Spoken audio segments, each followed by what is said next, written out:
Okay, let's talk a little bit about programming bash shells. So let's try this. If bracket bracket minus e file close bracket semicolon then. That's a pretty complicated little if-then statement. Let me explain a little bit about how that works. Turns out the test, this is going to work. We're using the bash shell. That's why we're using the double brackets. There are other shells that use the double brackets and some, the POSIX shells, that use the single brackets. But notice minus E returns true value if the file exists. By the word file, it could also be a directory. Minus F returns true value if the file exists and it's a regular file. We're not really going to worry about regular files at the moment, but let's just leave it at that. R is if it's a readable file.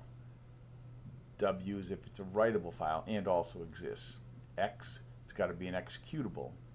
And minus D returns true value if it exists and is a directory. So in that case, you could just ask E, does it exist? But this is also if it is a certain type of file. So going back,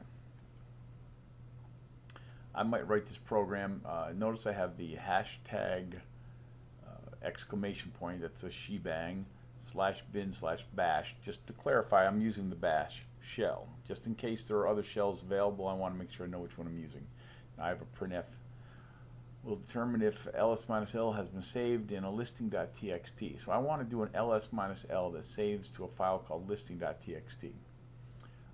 That echo does nothing. This echo does ready because I got a hashtag in front of that. Echo ready. All right, so if minus E, so that if it exists, listing.txt, then I'm going to have some code in there. Else, I'm going to have some other code.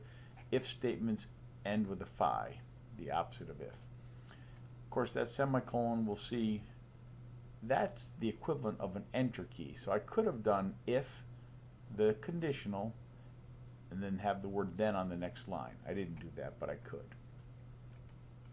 So if it exists, it echoes the file listing.txt already exists, and it does a cat of that listing.txt, just shows what's in there. Okay. If it doesn't exist, it says, all right, well, let's make it. ls-l, a redirector. That single greater than symbol means redirect to and create listing.txt. And then I have an echo, listing.txt did not exist, so it was just created. Okay.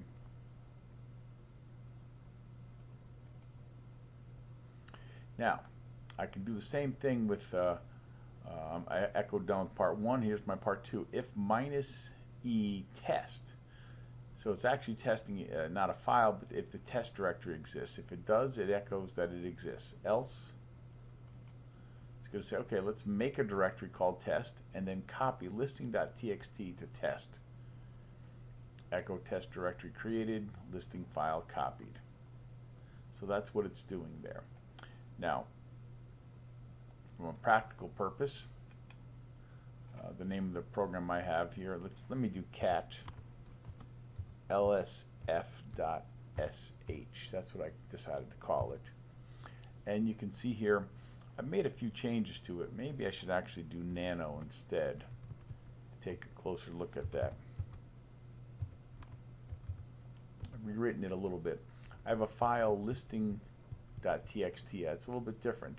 What I did here is I said num equals $hashtag or number sign.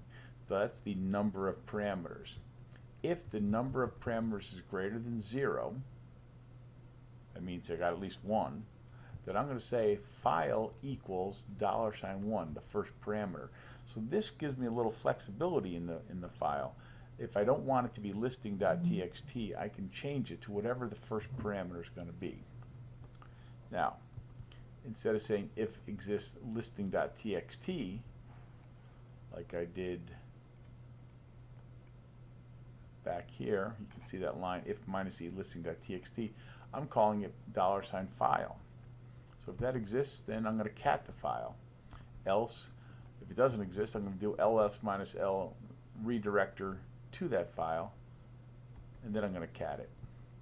And I said here, if minus E test, so that's the test directory. If it already exists, it'll say that. If it doesn't exist, it'll create it. And in this case, I now have said, hey, let's take that file name equal to test /$ file. That's adding the same file name but in the test directory. And it says if it exists, then say file's already been copied to the test directory, else cp whatever file is in the current directory to file name in the test directory. Okay, let's see how that works. So /lsf.sh, I press enter. It says test directory now created. So the test directory had not been created. And so now if I do ls-l test, I'll find that there is a listing.txt in there. And of course, if I did cat listing, we saw what that was actually right here.